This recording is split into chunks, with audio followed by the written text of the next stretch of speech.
இன்று ஈரானில் மிக கடுமையான தாக்குதல் நாள். அமெரிக்க பாதுகாப்பு தலைவர் அறிவிப்பு. மத்திய கிழக்கில் போர் மேலும் தீவிரமடைந்து வரும் நிலையில் அமெரிக்க பாதுகாப்பு தலைவர் பீட் ஹெக்ஸெத் அமெரிக்க தாக்குதல்கள் இன்று மிக அதிகமாக இருக்கும் என்று அறிவித்துள்ளார்.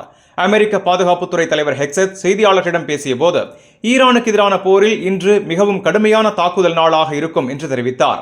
இந்த தாக்குதல்களில் அதிகமான போர் விமானங்கள், குண்டுவீச்சு விமானங்கள் மற்றும் ஏவுகணைகள் பயன்படுத்தப்படும் என்றும் அவர் கூறினார்.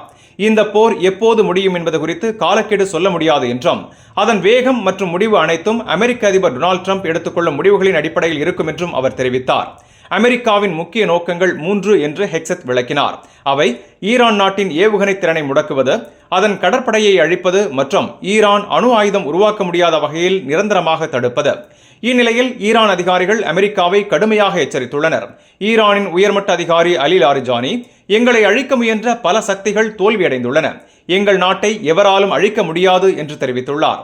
இதற்கிடையில் அமெரிக்கா மற்றும் இஸ்ரேல் தாக்குதல்களுக்கு பதிலடியாக ஈரான் இஸ்ரேல் மீது ஏவுகணை மற்றும் ட்ரோன் தாக்குதல்களை தொடர்ந்து நடத்தி வருகிறது. மேலும் வளைகுடா நாடுகளில் உள்ள எண்ணெய் நிலையங்களையும் ஈரான் தாக்கியுள்ளதாக தகவல்கள் தெரிவிக்கின்றன. உலகின் முக்கிய எண்ணெய் கடற்பாதையான ஸ்ட்ரெய்ட் ஆஃப் ஹோர்மூஸ் வழியாக கப்பல்கள் செல்லும் நிலையும் பாதிக்கப்பட்டதால் உலக அளவில் எரிபொருள் விலைகள் உயர்ந்துள்ளன.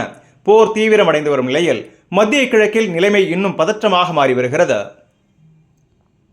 இந்த செய்தி உங்களுக்கு பயனுள்ளதா இருந்தா வீடியோவை லைக் பண்ணுங்க, உங்க கருத்தை கமெண்ட்ல பதிவு பண்ணுங்க. மேலும் வளைகுடா மற்றும் உலக செய்திகளை உடனுக்குடன் பெற Gulf 360 நியூஸ் தமிழ் சேனலை சப்ஸ்கிரைப் பண்ண மறந்துடாதீங்க.